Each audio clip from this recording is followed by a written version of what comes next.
ಹೋ, ಇವಾಗ ಬಂದ್ರಾ? ಬನ್ನಿ. ಸ್ಟೋರಿ ಶುರು ಮಾಡೋಕ್ಕಿಂತ ಮುಂಚೆ ನಿಮ್ಗೇನಾದರೂ ಹಾರರ್ ಎಕ್ಸ್ಪೀರಿಯನ್ಸ್ ಆಗಿದ್ರೆ ನನ್ನ ಜೊತೆ ಶೇರ್ ಮಾಡಬೇಕು ಅಂತ ಅನಿಸಿದ್ರೆ ಸ್ಕ್ರೀನಲ್ಲಿ ಕಾಣ್ತಿರೋ ಇನ್ಸ್ಟಾಗ್ರಾಮ್ ಐಡಿಗೆ DM ಮಾಡ್ಬೋದು. ಅದನ್ನು ವಿಡಿಯೋ ಮಾಡೋ ಹಾಕೋಕ್ಕೆ ಟ್ರೈ ಮಾಡ್ತೀನಿ. ಇವತ್ತು ಶೇರ್ ಮಾಡ್ತಿರೋ ಸ್ಟೋರಿ ಬಂದು ಒಂದು ರಿಯಲ್ ಎಕ್ಸ್ಪೀರಿಯನ್ಸ್ ಆಗಿರೋವಂಥ ಫ್ಯಾಮಿಲಿದು. ಫ್ಯಾಮಿಲಿಯಲ್ಲಿ 3 ಜನ ಇರ್ತಾರೆ.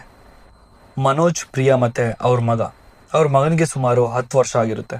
ಅವನ ನೋಡ್ಕೊಳ್ಳೋಕ್ಕೆ ಅಂತ ಒಬ್ಳು ಕೆಲಸದವಳನ್ನು ಇಟ್ಕೊಂಡಿರ್ತಾರೆ. ಮನೋಜ್ ಮತ್ತು ಪ್ರಿಯಾ ಅವ್ರ ಲೈಫಲ್ಲಿ ತುಂಬಾ ಹ್ಯಾಪಿಯಾಗಿರ್ತಾರೆ.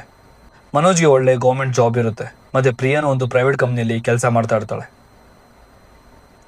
ಒಂದಿನ ಹಿಂಗೆ ಕೆಲಸ ಮಾಡ್ತಾ ಪ್ರಿಯಾ ಸಡನ್ನಾಗಿ ತಲೆ ತಿರುಗಿ ಬಿದ್ದೋಗ್ತಾಳೆ. ಅವಳನ್ನ ಆಫೀಸ್ ಅವರನ್ನೇ ಕರ್ಕೊಂಡೋಗಿ ಹಾಸ್ಪಿಟಲ್ಗೆ ಸೇರಿಸ್ತಾರೆ. ಮನೋಜ್ ಡೈರೆಕ್ಟಾಗಿ ಹಾಸ್ಪಿಟಲ್ ಹತ್ರನೇ ಹೋಗಿ ಡಾಕ್ಟರ್ನ ವಿಚಾರಿಸ್ತಾನೆ. ಅವಳಿಗೆ ಏನಾಗಿದೆ ಡಾಕ್ಟರ್ ಅಂತ ಕೇಳ್ತಾನೆ. ಬಟ್ ಡಾಕ್ಟರ್ ಮನೋಜ್ಗೆ, ಸರ್ ನಾವು ಎಲ್ಲ ರೀತಿ ಚೆಕಪ್ ಮಾಡಿಸಿದ್ದೀವಿ, ಬಟ್ ನಮಗೇನು ಗೊತ್ತಾಗ್ತಿಲ್ಲ ಅಂತ ಹೇಳ್ತಾರೆ. ಆ ವಿಷಯ ಡಾಕ್ಟರ್ಗೂ ಶಾಕಿಂಗೇ ಆಗಿತ್ತು ಮತ್ತು ಮನೋಜ್ ಮತ್ತು ಪ್ರಿಯಾಗೂ. ಸರಿ ಆಯಿತು ಅಂತ ಮನೋಜ್ ಪ್ರಿಯಾನ ಮನೆ ಕರ್ಕೊಂಡ್ಬಂದು 1 ವಾರ ಚೆನ್ನಾಗಿ ನೋಡ್ಕೋತಾರೆ. ಅವತ್ತೊಂದು ದಿನ ರಾತ್ರಿ ಅವ್ರ ಮಗ ಸುಮಾರು 7 ಗಂಟೆಗೆ ಬಾಲ್ಕನಿ ಹತ್ರ ಆಟ ಆಡ್ತಿರ್ಬೇಕಾದ್ರೆ, ಅಪ್ಪ ನಾನು ಏನೋ ನೋಡಿದೆ ಅಂತ ಬಂದು ಮನೋಜ್ಗೆ ಹೇಳ್ತಾನೆ.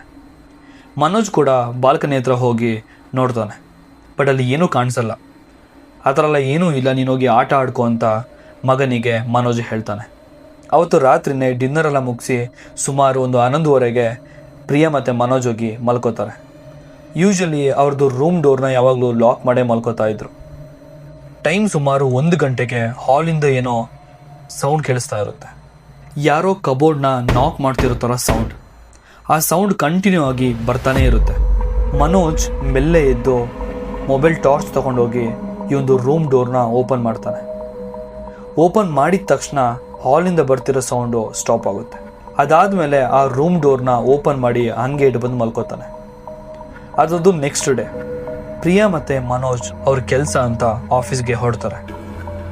ಅದಾದಮೇಲೆ ಸಂಜೆ ಮನೆಗೆ ಬಂದು ಡಿನ್ನರೆಲ್ಲ ಮುಗಿಸಿ ಪುನಃ ಒಂದು 11 ಗಂಟೆ 12 ಗಂಟೆ ಅಷ್ಟೊತ್ತಿಗೆ ಮಲ್ಕೋತಾರೆ.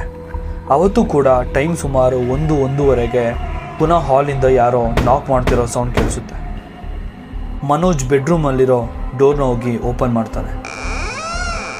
ಓಪನ್ ಮಾಡಿದಾಗ ಇವನಿಗೆ ಗೊತ್ತಾಗುತ್ತೆ, ಹಾಲಲ್ಲಿ ಒಂದು ಕಬೋರ್ಡ್ ಇಟ್ಟಿರ್ತಾರೆ. ಅದು ಮರದ್ದು. ಆ ಕಬೋರ್ಡಿಂದ ಇವರಿಗೆ ಕಂಟಿನ್ಯೂ ಆಗಿ ನಾಕ್ ಮಾಡೋ ಥರ ಸೌಂಡ್ ಕೇಳಿಸ್ತಾನೆ ಇರುತ್ತೆ. ಮನೋಜ್ ಭಯದಲ್ಲೇ ಸ್ಲೋ ಆಗಿ ಆ ಕಬೋರ್ಡ್ ಹತ್ರ ಹೋಗ್ತಾನೆ.